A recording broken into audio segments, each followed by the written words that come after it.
প্রথমেই জানাই শুভ নববর্ষ সকলকে।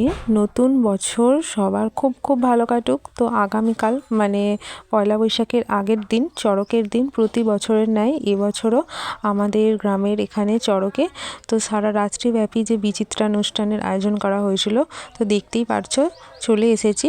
তখন বাজে হচ্ছে রাত 12টা, রাত 12টার একটু বেশি হবে, 12:30 মতো বেজে গিয়েছিল। তখনও গিয়ে দেখি সেরকমভাবে কিছুই মানে স্টার্ট হয়নি। আসলে ব্যাপারটা হয়েছে কি, 11টার সময় করে একটু ঝড়, হালকা ঝড়, একটু বৃষ্টির হয়েছিল। তো সেই জন্য যেহেতু ওপেন স্টেজ, সেই জন্য একটু প্রবলেম হয়ে গিয়েছিল ডেকোরেশনের। আর দেখতে পাচ্ছ স্টেজের জাস্ট ডেকোরেশনটা তোমরা দেখো, তোমাদেরকে জাস্ট সেটাই দেখাবো বলে। ওপরে তো ড্রোন ক্যামেরা ছিলই। আর দেখো স্টেজ ডেকোরেশনটা কেমন লাগছে, জাস্ট পুরো সোশ্যালের মতো লাগছে না দেখতে? দারুণ লাগে। আমাদের প্রত্যেক বছর এটাই মেন আকর্ষণ যে স্টেজ ডেকোরেশনটা কিন্তু দারুণ করে। আর মানে বসে বসে ফাংশন দেখতে এমনি এমনি ভালো লাগে না, তাই ভাই বাদাম ভাজা কিনে নিয়ে চলে এসেছিলো। এই কটা বাদাম মাত্র 20 টাকা। সত্যি মানে এই সব মানে এই মেলা ফেলার জন্য ওই তারাও অনেক দাম হাঁকছে।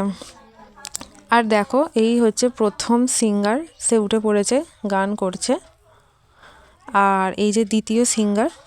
তো প্রথম সিঙ্গারের সব কটা গান শুনেছি এবং দুটো ডান্স পারফরমেন্সও দেখেছি। সেটা তোমাদের আমি অন্য ভিডিওতে দেখাবো, একটা ভিডিও সব দেখানো সম্ভব নয়।